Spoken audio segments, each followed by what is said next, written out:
This is the Italian Real Estate Podcast, here to help you with the ins and outs and basics of Italian real estate, presented by ItalianRealEstateLawyers.com.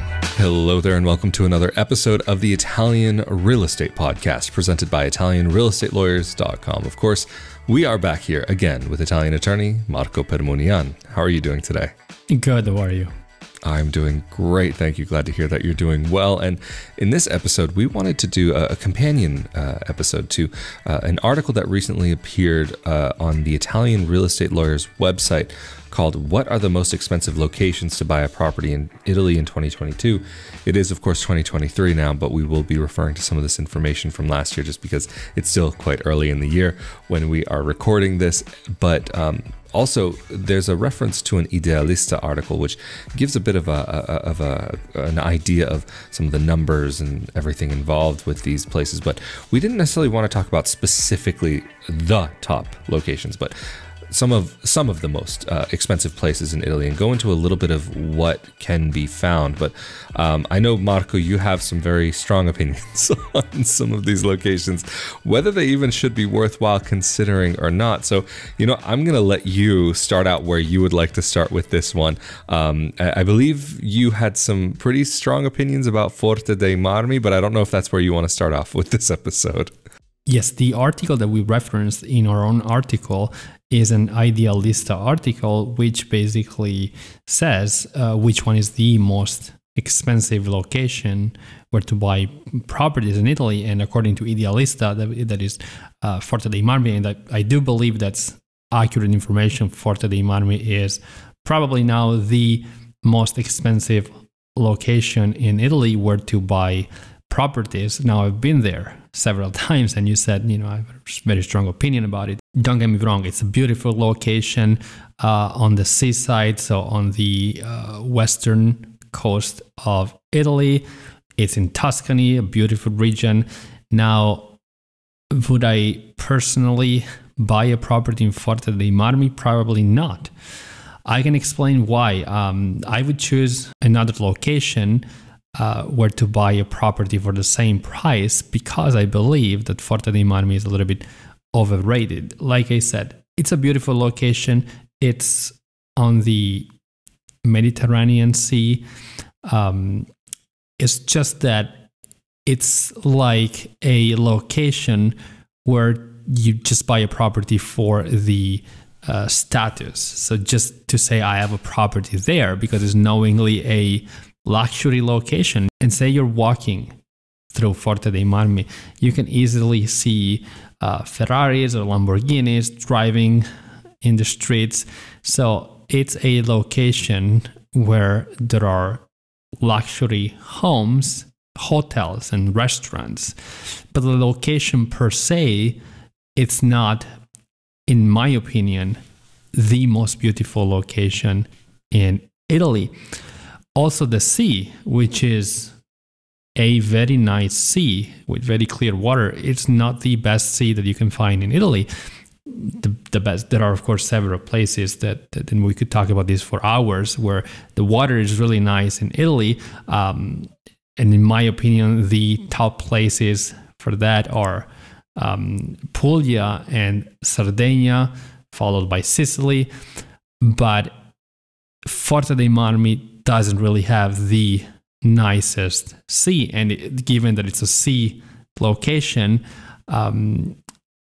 I wouldn't say that it's the place that I like the best in Italy in terms of seaside destinations. Also, the view is really nice, but it's not the view that you would have maybe in other places like Cinque Terre, where there's a combination of maybe mountains and hills, and the sea is just a flat location. And yes, you can see the mountains from Forte dei Marmi, but they're kind of far away, and it's not that you can buy a property on the mountains with a sea view. So in my opinion, at least given the price, the average price for a property in Forte dei Marmi, the location is a little bit overrated. Interesting. So on the same list, would you say that there's another location where you feel as though the average price for a home might be more justified based on its total cost and location and what you're getting overall? Yes, I do have a personal preference, at least if we're looking at the list provided by Idealista. And as a side note, 3 of the top 5 locations, most expensive locations according to Idealista, are in the same area because Pietrasanta and Camaiore are right behind Forte dei Marmi that we just talked about. So basically 3 of the top most expensive locations according to Idealista are all near Forte dei Marmi. But my personal preference in terms of which of the most expensive locations according to the Idealista list I would go for is Desenzano. And I think it's no secret by now that I like very much Lago di Garda, so the Garda Lake, which is in northern Italy, in the lake region. And Desenzano del Garda is a little village located in the southern part of Lake Garda, where prices are really high. So it's true, buying a house in Desenzano del Garda comes at a cost, and at a very high cost. But I think the return is considerably higher than buying a property in Forte dei Marmi because, in my opinion, the location, the area where Desenzano is located is beautiful. You have, if you're lucky enough, you can get a house with a lake view, and the lake area is so picturesque and serene. And also you can enjoy the lake area both in winter and in summer. Of course, in summertime, it will be more crowded, a lot of tourists, especially from Germany. People from Germany like that area very much, but you can enjoy that area also in wintertime, especially because winters are not that cold in Italy, and it's quite kind of calmer, and it's even better in my opinion. And so that's interesting. I'm curious, though, why maybe you would prefer Desenzano over Como. Do you have a particular reason for that, or it's just a personal preference thing? At the end of the day, I think it's a personal preference. They're both beautiful places. My hometown in Italy is closer to Lake Garda, so that's why probably I'm leaning towards Lake Garda in general, especially when it comes to buying a property. It is just a personal preference for me. My hometown in Italy is much closer to Lake Garda than it is to Lake Como, but they're both beautiful locations.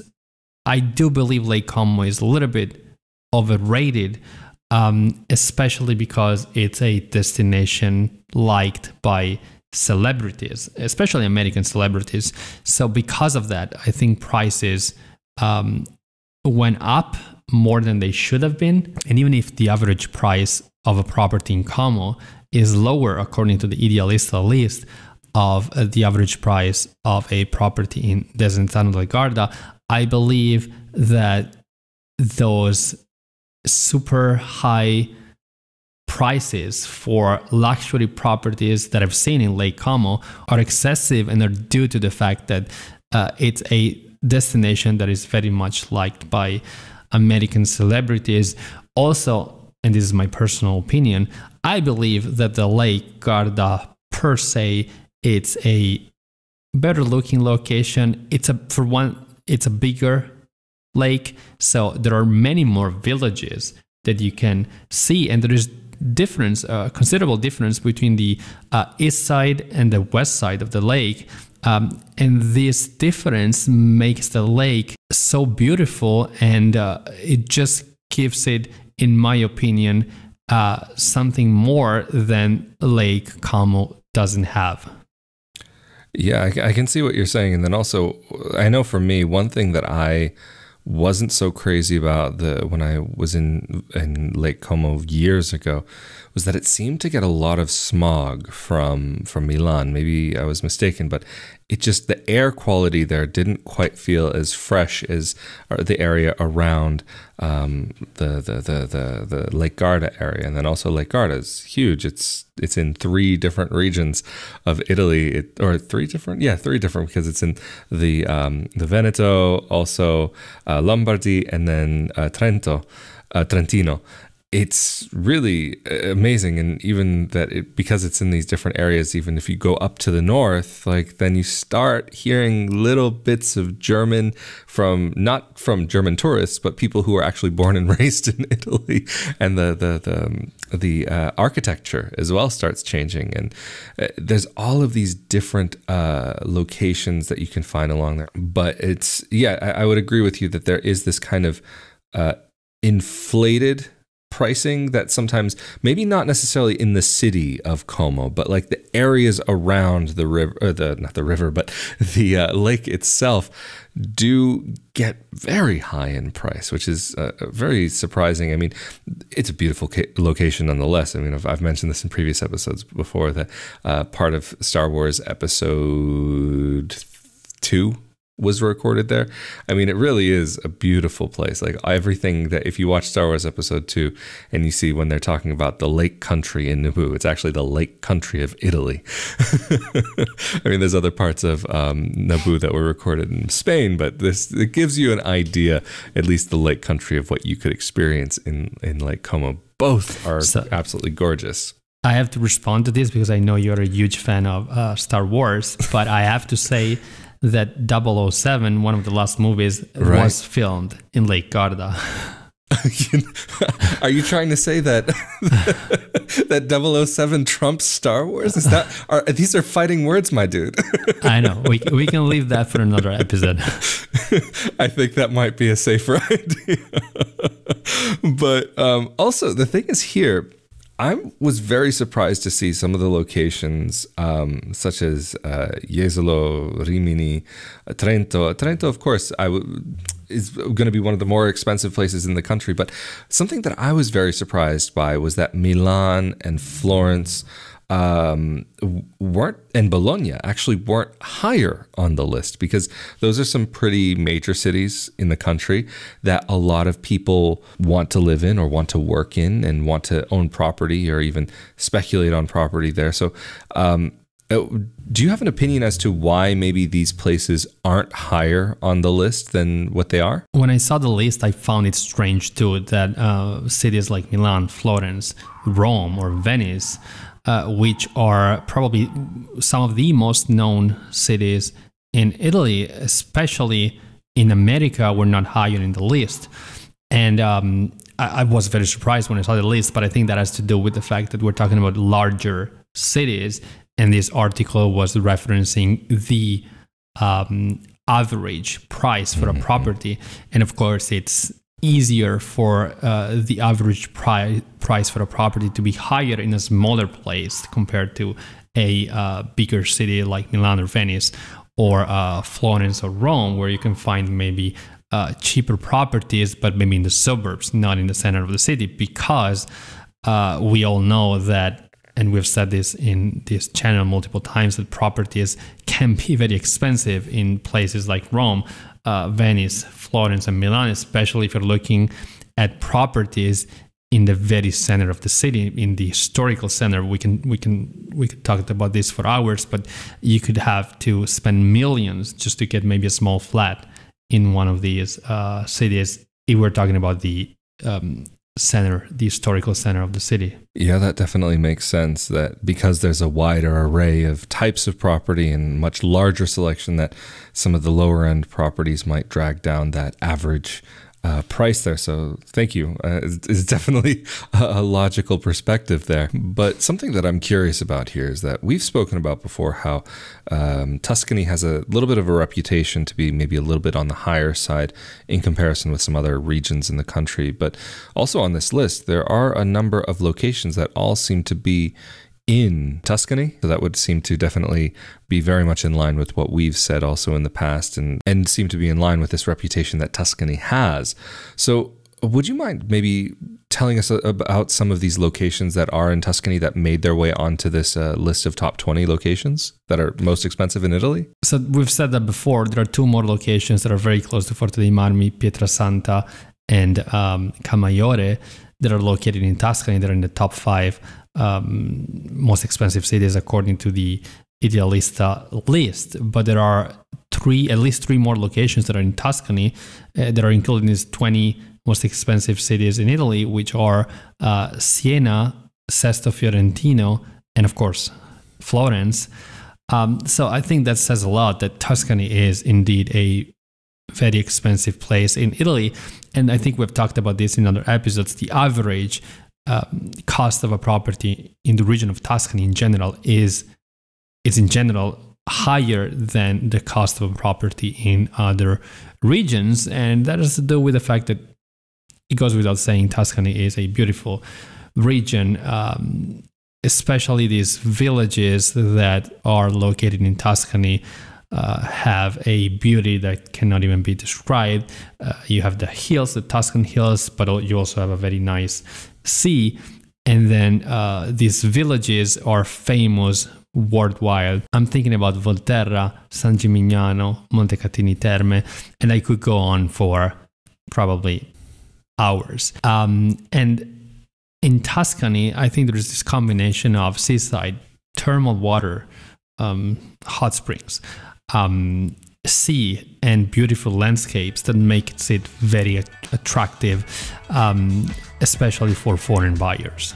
Well, again, that's really interesting to hear your perspectives and some of these places that you think that might actually be more worthwhile or more attractive. So again, thank you for sharing your boots on the ground experience, as well as your personal knowledge and professional knowledge. And Marco, of course, if anybody is needing assistance to relocate to Italy or to be able to purchase property and relocate to Italy, how can they get in contact with you and your team? People can contact us through our website, italianrealestatelawyers.com, or give us a call. Our number is on the website. Absolutely fantastic. And of course, if you're interested in more content like this about Italian real estate, be sure that you are subscribed to the YouTube channel as well as the audio only podcast. But of course, if you're subscribed to the YouTube channel, you do get automatically subscribed to the Italian Citizenship podcast, where we also talk about topics that have a little bit more to do with the practical side of the legal aspects regarding living in Italy and making it your home, whether it's Italian citizenship by descent, marriage, residency, or visas. So be sure that you check that out as well. Of course, if you're interested in more info about life abroad or living abroad as a dual citizen expat, be sure that you come over to my YouTube channel, youtube.com/Rafael Di Furia. You can also search for Not Your Average Globetrotter, where you can also find the audio version of the podcast available on your podcasting platform of choice. Of course, as always, thank you, Mr. Marco Permunian, for making yourself available for this episode of the Italian Real Estate Podcast presented by ItalianRealEstateLawyers.com. I'm Rafael Di Furia. Stay safe and healthy, and we will see you all next time. Later. Thank you.